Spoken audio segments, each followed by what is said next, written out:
Well, hello. Welcome to COM 183.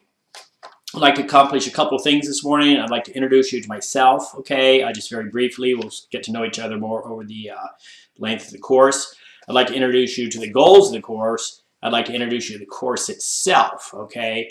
I usually do one of these at least at the beginning of every unit. I try to keep them fairly short, so I'm not just yakking on and on, but I'm trying to kind of give you the overview as to what you expect for that particular unit. Now, this being the first unit and the first part of the course, I need to kind of introduce you to the entire course, and this may be just a tad longer than normal, okay? But please bear with me, and I think you'll find these somewhat entertaining and always very helpful, okay? I enjoyed this course. I've taught it before.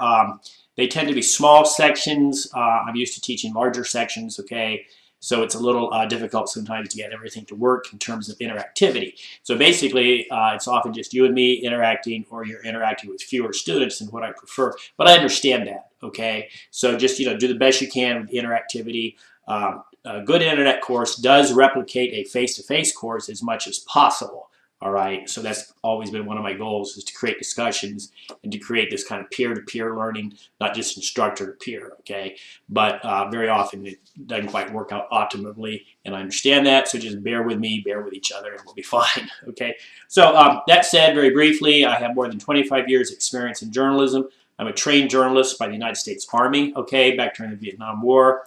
I served in Germany at the height of the Cold War, and I kind of know my way around journalism. I was president of the Hoosier State Press Association. I was on the board of directors of the Hoosier State Press Association for 10 years.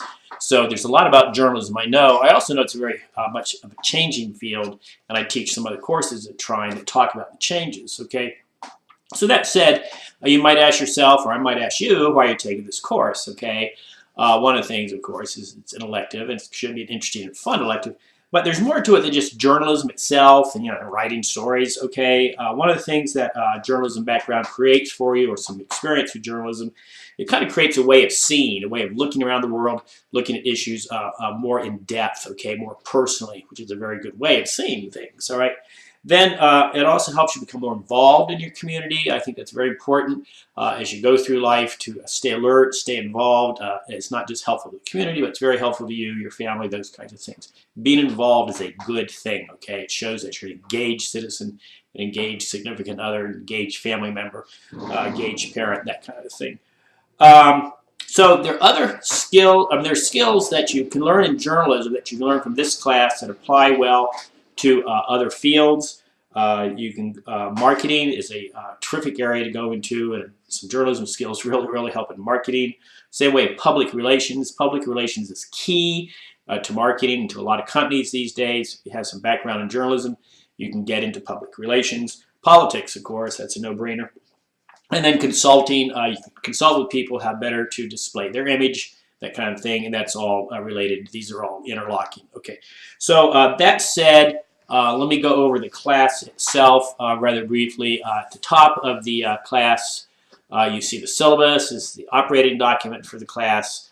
It doesn't contain the dates, but it contains the goals and those kinds of things, as well as the details, the policies, grading, that kind of stuff.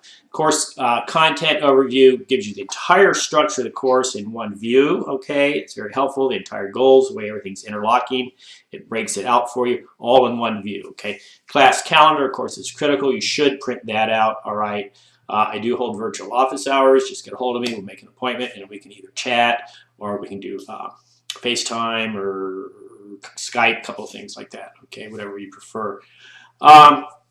This unit, okay, they vary from semester to semester, so it's very important that you keep track of the dates, obviously. But we're going to always have discussions in every single unit. You'll see one called an icebreaker and one called library research. Now, the Unit 1 learning module is what is sort of the operating document for this unit. It tells you exactly what you're doing and why we're doing it, all right? And then under that learning module, you see the two discussions, icebreaker and library research. And then you see what I call a learning journal, which is a blog. And I want you to go into that blog and make what's called a posting. And I think that'll become obvious as you click on those links. Okay, it's very important that you do this, because soon you're going to be creating your own blog. A lot of journalism these days, a lot of marketing, a lot of PR, all kinds of things have gone to blogs, Facebook, social interactive media. It's not just web pages anymore or hard copy paper documents, okay?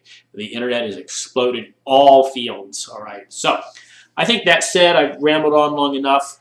If you'll go carefully down through your Moodle, if you'll particularly start with the syllabus and, of course, content overview and the class calendar, get those items out and make sure you thoroughly understand them, I think you'll be fine. Please don't hesitate to get a hold of me. Please don't hesitate to use the class mail feature to get a hold of me. I like questions. Questions are a sign of a good student. They're a sign of an engaged student. So I think with that, I'll tell you goodbye and thank you for your attention. You can look for one of these videos at the beginning of every unit. So get a hold of me if you have questions, and I'll be looking at your work throughout the week. I'll be looking at the discussions. I'll be looking at your learning journal. So I try to keep this an interactive class so you hear from me plenty.